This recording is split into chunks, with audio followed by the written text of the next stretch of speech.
Bienvenue dans cette nouvelle édition du Non-Stop Info. Voici les titres de l'actualité.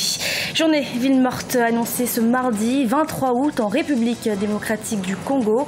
La plateforme de l'opposition dénonce les travaux préparatoires du dialogue national. Au Tchad, l'opposition à la réélection du président Idriss Déby Itno pour un 5e mandat a appelé à un dialogue politique inclusif avec le pouvoir. Les défis de ce dialogue à suivre dans ce journal. Et puis, harmonisation des finances publiques dans la zone CEDEAO. L'objectif est d'atteindre d'ici à 2020 un taux de croissance régionale de 8 voire 9%.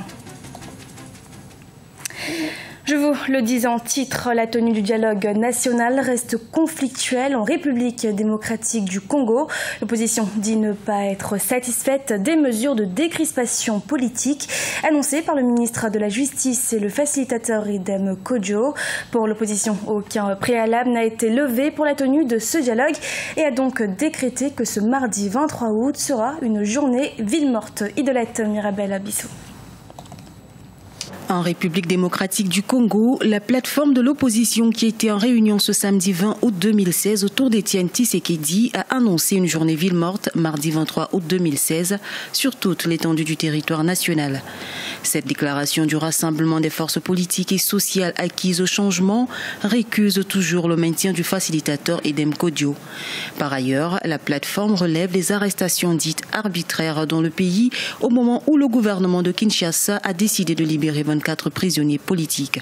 Le pouvoir poursuit la répression, continue le harcèlement judiciaire et procède aux arrestations arbitraires de membres de l'opposition, dont les dernières datent de ce samedi 20 août 2016 à Kamina et à Lubumbashi.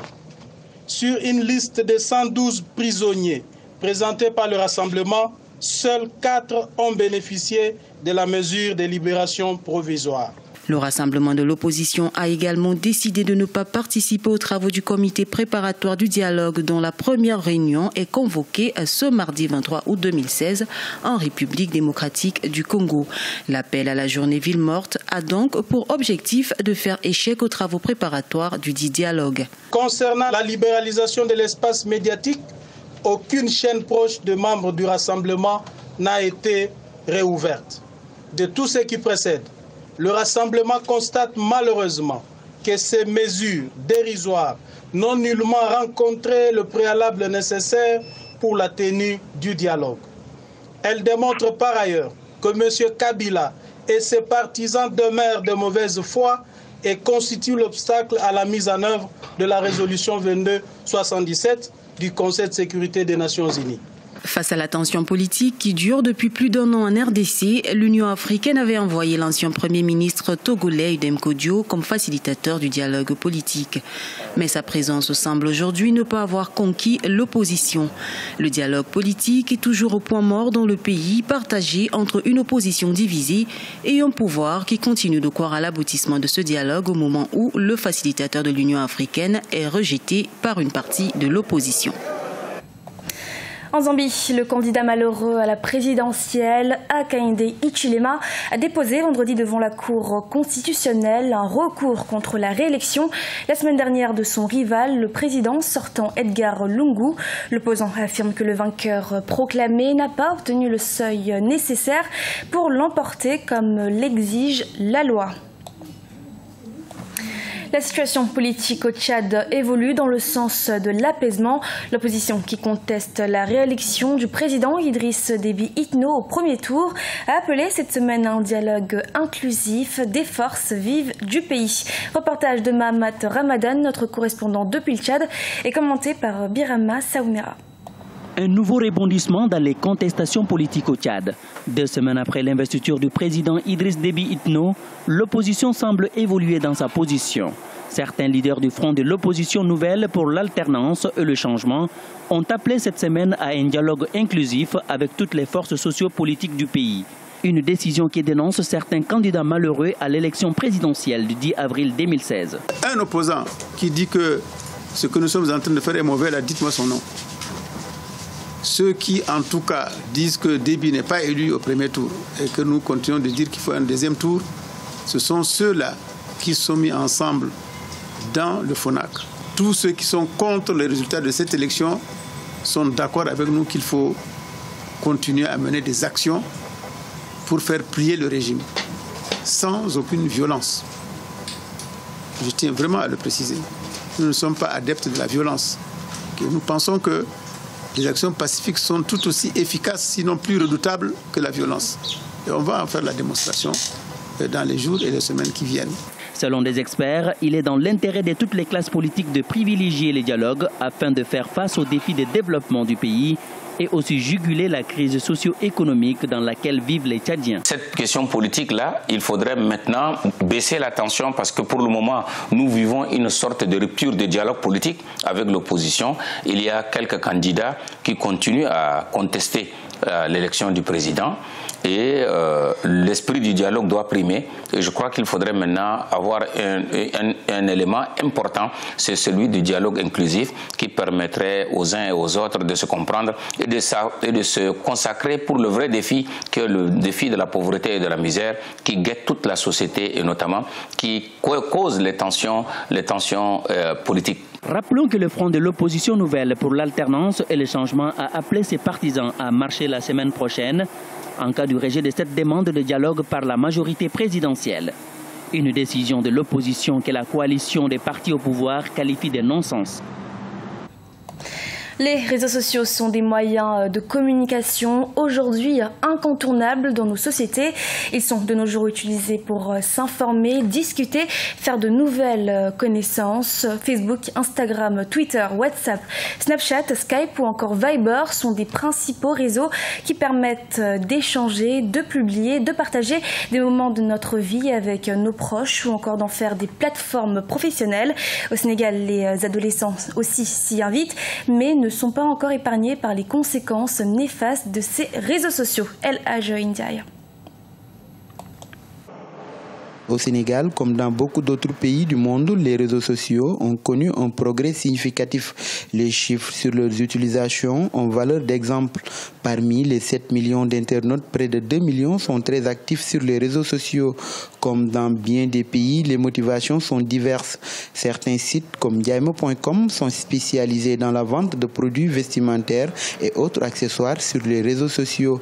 Ils font des chiffres d'affaires de plus de 60 millions de francs CFA par mois grâce aux réseaux sociaux. Nous, on a commencé le site Yaimo.com en 2011. En 2011, ce n'était pas un site, c'était une page Facebook. On a commencé par une page et par la suite, lorsque les choses commençaient à marcher, on a créé un site. Le scénario, généralement, comment ça se passe? C'est-à-dire que les gens créent un site et lorsqu'ils veulent se rapprocher de leur communauté, ils créent également des pages Facebook. Nous, on a fait l'inverse. Ça a marché sur Facebook. On s'est dit que donc ça peut marcher sur le web. Donc cela montre l'importance et l'impact des réseaux sociaux sur la vie des gens. Les réseaux sociaux ont beaucoup apporté à ma carrière, à ma jeune carrière d'entrepreneur, de blogueuse, d'activiste. Ça m'a permis d'avoir une ouverture sur le monde, ça m'a permis d'avoir une ouverture sur le Sénégal, sur les gens, sur ce qui se fait ailleurs. Ça m'a permis d'avoir beaucoup d'expérience. Si certains utilisent ces réseaux sociaux, à savoir Twitter, Instagram, Snapchat, Viber, WhatsApp ou encore Facebook, pour des raisons professionnelles, d'autres par contre cherchent juste à se divertir. Cependant, ces réseaux sociaux ne sont pas utilisés que par des adultes. Les adolescents et les enfants aussi s'y invitent. Ils ne sont pas épargnés par les conséquences néfastes de ces réseaux sociaux. C'est un sérieux problème où on a vu récemment que les résultats du BFM affichent 49% de réussite. Alors dans ces 49% de réussite, je crois que c'est important, la région de Matam, c'est-à-dire une des régions de la périphérie très éloignée de Dakar, 600 km de Dakar ou peut-être plus, cette région-là a fait les meilleurs résultats au BFM. L'une des régions qui a fait les plus mauvais résultats, c'est la région de Dakar. Alors comment expliquer ce phénomène? C'est que justement, nous avons des jeunes totalement épris de réseaux sociaux qui vont vers les réseaux sociaux en n'y prenant que les aspects négatifs. Donc c'est la pornographie, c'est la criminalité, c'est la distraction à outrance, c'est des contenus qui viennent de l'extérieur. À partir de ce moment-là, vous avez des jeunes qui sont complètement dans un espace extraverti, plus connectés à l'extérieur et à l'extérieur négatif qu'à l'intérieur, c'est-à-dire à l'intérieur des valeurs en tant que telles. Aujourd'hui, les réseaux sociaux occupent une bonne place centrale dans la communication sociale et même professionnelle. Selon certains observateurs, leurs utilisations nécessitent leur maîtrise pour une interaction utile pour ces utilisateurs. En Tunisie, le nouveau Premier ministre Youssef Chahed a dévoilé samedi la liste des membres de son gouvernement d'union. Ce gouvernement est rajeuni et composé de 8 femmes. Le Premier ministre a promis entre autres la mise en œuvre de réformes économiques, car rappelons que son gouvernement hérite d'une situation économique délicate. 3 attentats importants revendiqués par des groupes djihadistes l'an dernier ont fait chuter l'activité du tourisme, un secteur clé pour le pays. Les pays membres de la CEDEAO ont instauré une réforme sur la question des finances publiques. Ce nouveau mécanisme représente une approche qui allie transparence et efficacité dans la mise en œuvre des politiques en Afrique de l'Ouest. Oumou Kelsamba. Après l'adoption des différentes directives et les textes concernant le nouveau cadre harmonisé des finances publiques dans l'espace communautaire CEDEAO, la communauté des États de l'Afrique de l'Ouest, il s'agit aujourd'hui d'aller vers la définition des modalités de gestion administrative du nouveau dispositif.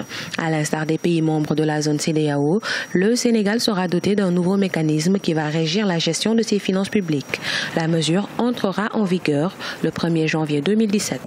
Nous allons, à l'issue de ces rencontres, dégager des recommandations qui vont permettre à certains pays qui sont en retard de s'arrimer au groupe qui est déjà qui applique parfaitement ce tarif extérieur et peut-être d'aller vers la signature de l'accord commercial, l'accord de coopération avec la Mauritanie pour faire de la zone ouest une véritable communauté de destin économique.